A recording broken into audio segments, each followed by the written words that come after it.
The hormonal systems take a little longer, minutes to hours.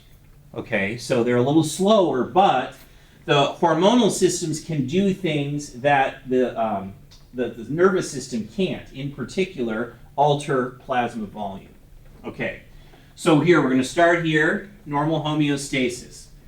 Something happened. Homeostasis is disturbed. Blood pressure and volume fall. I like to say chainsaw accident, right? You lose. There's no such thing as a good chainsaw accident, right? You're going to lose a fair bit of blood in a chainsaw accident. Okay, so you have short-term things happening and long-term things happening.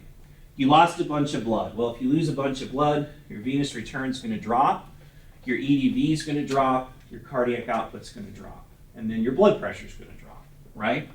So we have short-term and long-term effects. Within seconds to minutes, we have the nervous system effect, right? Sympathetic activation, so we'll get sympathetic overdrive to cause an increase in total peripheral resistance, vasoconstriction.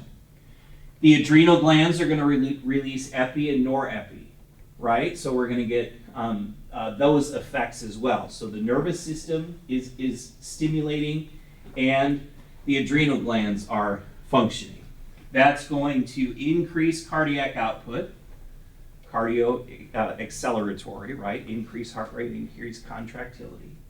And it's going to increase total peripheral resistance because of peripheral vasoconstriction. So within seconds, we already have a bump up in our blood pressure after our chainsaw accident. Now, we're not going to get up to normal blood pressure though because we lost a bunch of blood. We need another system. So that's over here. Okay, blood pressure and volume fall. The kidney detects that through the macula densa. What the kidney actually detects is a decrease in glomerular filtration. More on that before the next exam. Okay, that reduction in GFR triggers a release in renin. Renin triggers the angiotensin-aldosterone system, right? So renin brings about angiotensin 1. Angiotensin 1 is converted to angiotensin 2. Angiotensin 2 then, right? Potent vasoconstrictor, one of the most potent vasoconstrictors in the body. So widespread vasoconstriction, that's going to help with our total peripheral resistance, right? Okay, so while the body is responding to angiotensin 2, also aldosterone is going to be secreted.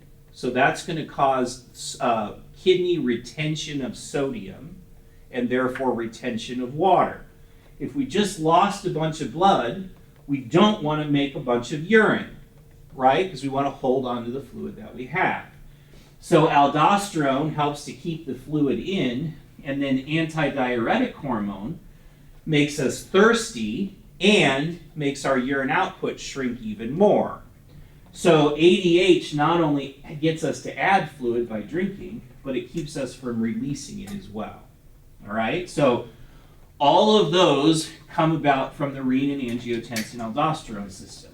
Now, each of these is working to increase blood volume, okay, or increase total peripheral resistance. Both of those work to increase blood pressure, which was our original problem, right?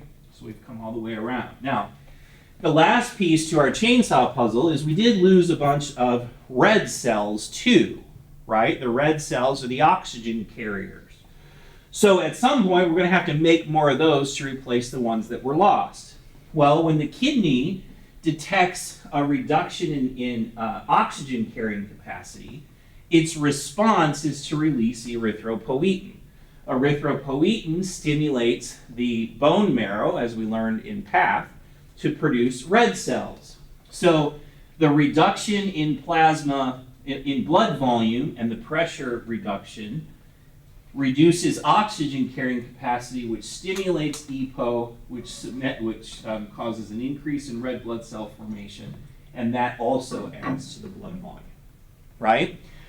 So this is a classic feedback loop, right? There's a lot of these in this talk. There's a lot of these in this course. I would encourage you to go through these a number of times on your own and together, okay? This is the tricky bit of phys, but it's also the most important part, because in the end, you're going to have a patient, something's going to happen to them, and you have to predict what will occur. This is how you do that, right? Is by looking at the steps. Okay, so this is short and long-term responses to declines in blood pressure and blood volume.